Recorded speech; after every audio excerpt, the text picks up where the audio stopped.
ಒಟ್ಟಾರೆ 93 ಕಡೆ electronic voting machine ಬದಲಾವಣೆ ನಾವು ಮಾಡಿದ್ದೇವೆ. 93 electronic voting machines were to be changed after the poll started. So they were replaced by other electronic voting machines and then poll was conducted. Bangalore South, Bangalore Dakshin ಸದ್ಯದಲ್ಲಿ VVPAT ನಾವು use ಮಾಡಿದ್ದೇವೆ, ತಮಗೆಲ್ಲ ಗೊತ್ತಿದೆ. VVPAT ಸಂದರ್ಭದಲ್ಲಿ ಕೂಡ 1925 total polling station ಇತ್ತು. 1926 1926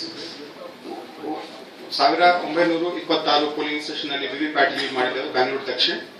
ಅದರಲ್ಲಿ 55 VVPAT ಬದಲಾವಣೆ ಮಾಡಲಿಕ್ಕೆ ಸಂದರ್ಭ ಬಂತು. 55 VVPAT machines had to be changed after we started polling in 1926 polling stations. So that also were replaced because we were having sufficient stock, and that also has come concluded completely.